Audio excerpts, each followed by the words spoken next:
यह कुछ 300 साल पहले की बात है।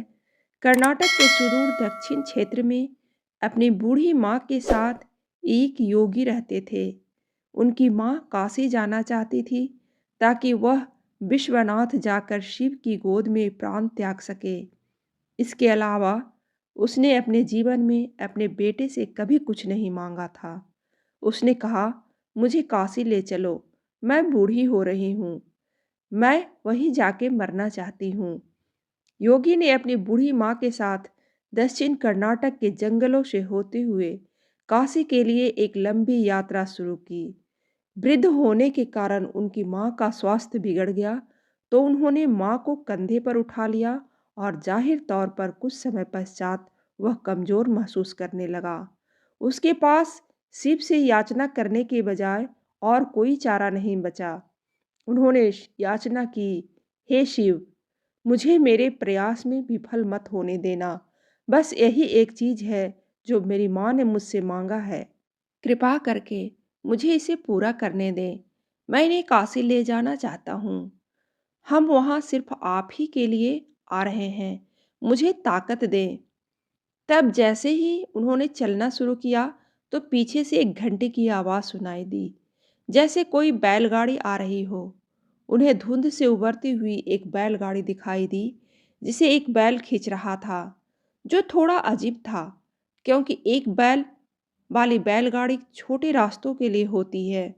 जब सफ़र लंबा और जंगली इलाकों से होते हुए हो, तो हमेशा दो बैल ही गाड़ी खींचते हैं। पर जब आप थके हों, तो ऐसी बारीकियों की किसे परवाह। गाड़ी नज़दीक आई, पर वे चालक को नहीं देख पाए, क्योंकि चालक लवादे में था और बाहर धुंध भी थी।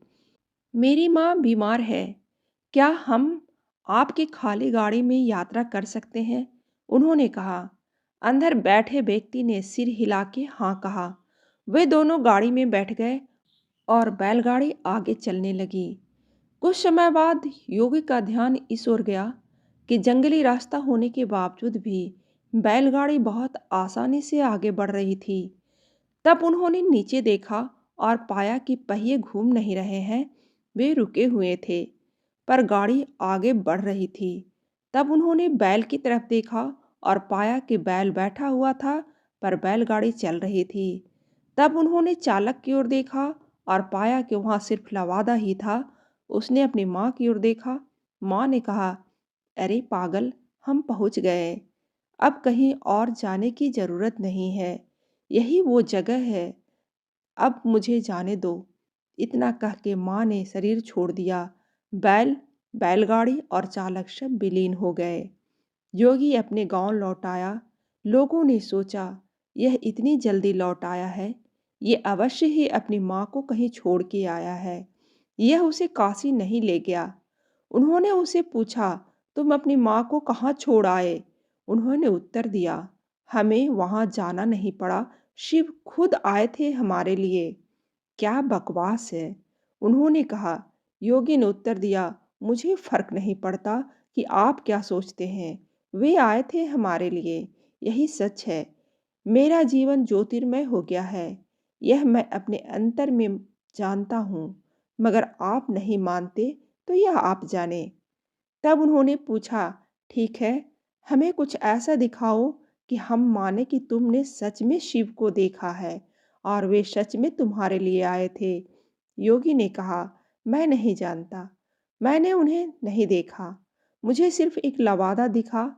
वहाँ कोई चेहरा नहीं था, वहाँ कुछ नहीं था, वह खाली था। अचानक सबने देखा कि वह खुद वहाँ नहीं थे, सिर्फ उनके कपड़े ही दिखाई पड़ रहे थे। वे दक्षिण भारत के महान संत बने। जहाँ भी वह जाते, लोग उन्हें बिना चेहरे वाले योगी के रूप में लोग जानते थे। कहानी अच्छी लगे तो लाइक जरूर करें और ऐसी ही कहानी सुनने के लिए सब्सक्राइब बटन दबाइए।